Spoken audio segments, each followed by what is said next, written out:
Assalamualaikum warahmatullahi wabarakatuh. Jumpa lagi dengan Aaf Official Channel. Kali ini kita di segmen analisis Pak Aaf. Nah ini Pak Aaf, sore ini kita akan bahas Pak Yusuf Kalla yang akhir-akhir ini namanya lagi hangat dibahas di panggung politik nasional. Ada kejadian yang dikait-kaitkan dengan beliau. Nah kalau menurut Pak Aaf, bagaimana pengaitan dengan Pak Yusuf Kalla ini yang kondisi sekarang ini Pak Aaf?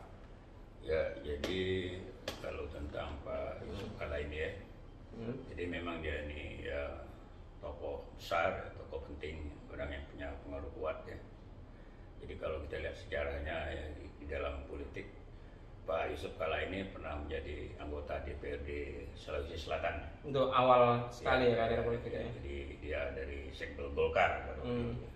Cuman kalau ingin melihat dia ke panggung nasional ya, dia mulai meramaikan panggung politik nasional semenjak ia masuk di pemerintahan atau di kabinet Gus Dur. Dia diangkat sebagai Menteri Perdagangan dan Industri. Nah, kemudian saya waktu itu ya pernah ya dengar-dengar gitu, ada dua tokoh ya dari kawasan timur itu yang akan diangkat menjadi menteri. Maksud saya ada dua pilihan ya, antara dua tokoh itu, yaitu ya Pak Yusuf Kalla dan Pak Baharudin Lopa. Tapi kan yang diangkat kemudian Pak Yusuf Kalla ya. Tetapi beliau kan nggak lama ya di pemerintahan Gus Dur ini. Nggak lama kemudian dia diberhentikan dan diganti oleh Luhut Binsar Panjaitan. Ya. Nah, kemudian untuk mewakili kawasan timur, Pak Baharudin Lopa diangkat juga sebagai Menteri Hukum dan HAM gitu. Nah, itu. Nah kemudian pada waktu Kabinet Megawati setelah Gus Dur lengser, Pak Yusuf Kalla ini malah naik menjadi Menko, Menteri Koordinator Bidang Kesejahteraan Rakyat ya. Nah itu. Jadi dia di sana jadi semakin dekat dan saling kenal dengan Pak SBY. Pak SBY waktu itu sebagai Menko Polhukam ya. Nah, itu. Dan kemudian Pak SBY dengan Pak JK ini kan berduet ya, berpasangan dalam Pilpres 2009. Ya, berarti mundur ya sebagai Menko ya, jadi mundur. Sebelum Kabinet Megawati berakhir dia mundur karena mau mencalonkan sebagai Wakil Presiden. Nah, ya kemudian seperti yang kita ketahui Pilpres 2004 itu ya? 2004 ya, 2004.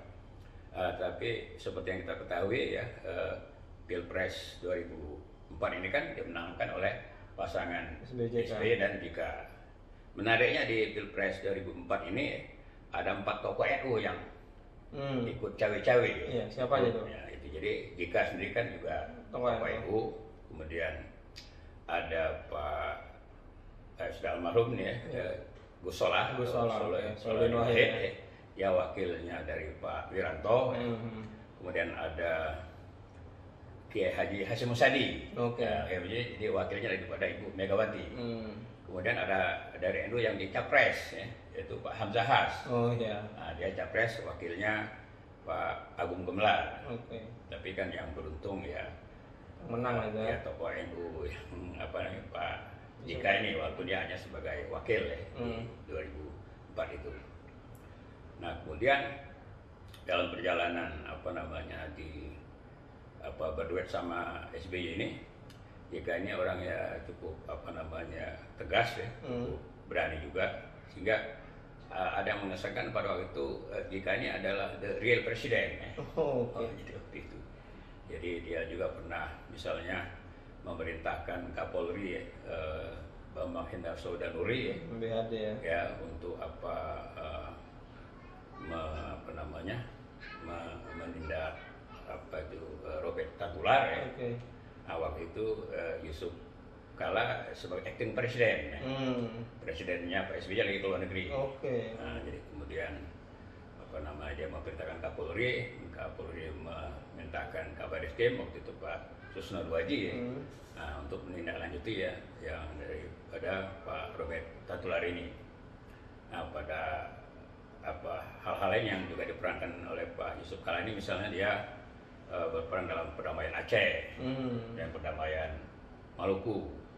Jadi dia cukup aktif ya, walaupun sebagai Wapres. Okay. Padahal Wapres itu kan dulu kan dikesankan ya, ya gitu. Dia cukup berperan karena dia juga waktu itu ya ketua umum Golkar ya. Oh iya. Ya. Nah entah gimana pokoknya antara Pak JK dengan Pak SBY ini kemudian ya tidak lagi berduet pada tahun pemilu Pilpres 2009. Jadi mereka ya masing-masing menjadi capres. Pak JK berpasangan dengan Pak Wiranto yang dari Partai Hanura. Terus Pak siapa ini SBY berpasangan dengan Budiono. Nah, ada satu lagi calonnya itu Ibu Megawati. Ya, Mega Pro. Dengan Prabowo. Nah, tapi Pilpres kali ini hanya satu putaran dimenangkan oleh pasangan SBY Budiono.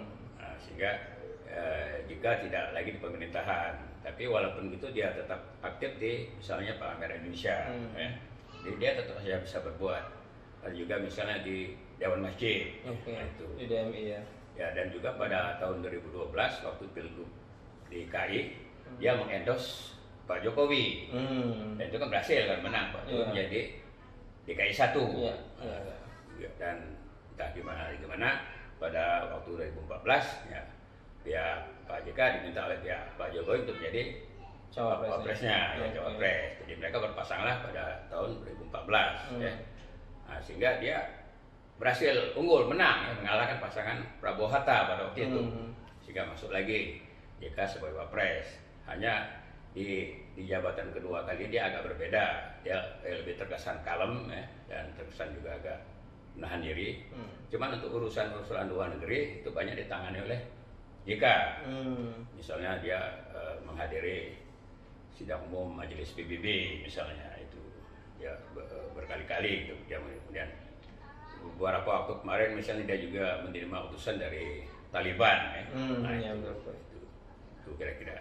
Nah, hanya saja pada 2019 dia nggak bisa lagi menjadi cawapres karena berdasarkan ketentuan cukup 2 kali untuk menjadi cawapres. Jadi dia tidak bisa lagi.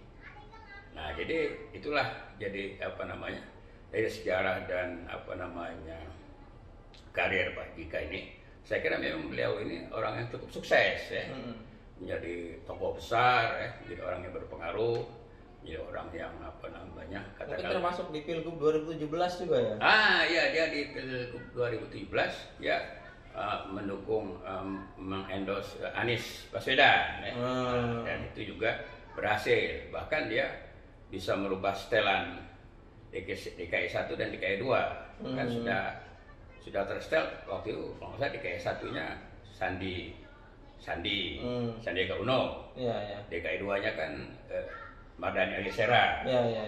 Tapi kan bisa dirubah oleh JK sehingga yang menjadi Cagup atau DKI 1-nya Anies Baswedan kan Sandi jadi DKI 2. Dan juga berhasil kan menang kan. Nah, itu.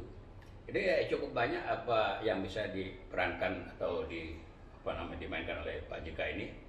Jadi ya sebagai tokoh besar, sebagai orang kuat ya, wajar saja kalau jadi bahan pembicaraan ya. Nah, dalam bahan pembicaraan juga bisa saja orang suka mengkait-kaitkan dengan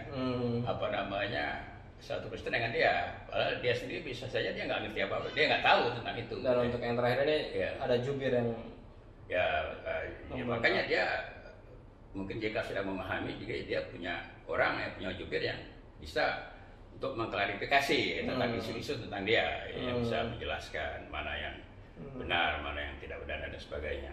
Itu. Nah, dan kalau misalnya mau dikaitkan dengan Pilpres 2024. Nah, ini potensinya Pak JK ini gimana? Ya. Wah, kelihatannya. Dia cukup potensi. Saya kira dia bisa. Potensi sebagai? Dia bisa sebagai kingmaker, bisa sebagai yang ikut banyak mengatur misalnya. Tokoh balik layarnya lah. Ya, untuk bagaimana memenangkan Pilpres ini. Hanya saja kalau sekarang kalau kita untuk mengetahui sejauh mana perannya masih terlalu pagi. Saya kira kita masih perlu waktu ya sekitar 2 tahun atau 3 tahun lagi untuk mendapatkan banyak data atau info sehingga kita bisa merumuskan kira-kira bagaimana peran JK ini atau sejauh mana perannya yang akan dia mainkan pada tahun 2024 itu. Jadi itu menurut saya. Jadi kita tunggulah bagaimana kita bisa menamakan atau memberi peran apa terhadap IKA ini pada Pilpres 2024 nanti. Jadi setelah kita mendapatkan info atau data yang memadai, atau juga barangkali setelah ada undang-undang Pilpres yang baru barangkali, kalau misalnya undang-undang Pilpres itu diperbarui, karena bisa saja nanti undang-undang Pilpres itu berubah kan, tidak lagi misal 20% untuk mencalon presiden dan wakil presiden, ya. Bisa aja bisa jadi 0% dan sebagainya. Nah, info-info atau data-data seperti ini ya, kalau sudah dapat kita kumpulkan, lalu bisa kita analisis langkah. Ya, jadi kira-kira peran IKA ini begini nanti. Apakah dia nanti akan jadi kingmaker, apa mungkin hanya sebagai mensupport saja, atau barangkali ya dia sudah merasa tua, ya sudah hanya sebagai berdoa saja ya dikasih yang muda-muda yang berperan, kira-kira gitu kalau menurut saya ya. Oke, menarik sekali Pak Aaf analisisnya. Ini berarti kita masih perlu menanti untuk tahu lebih jauh sepak terjang Pak JK dan kemungkinan di 2024 ya Pak Aaf ya. Oke, kalau tertarik dengan analisis ini, bisa juga Anda untuk mensubscribe dan like video ini untuk mengikuti video-video selanjutnya dari AAF Official Channel. Sekian dari kami. Assalamualaikum warahmatullahi wabarakatuh.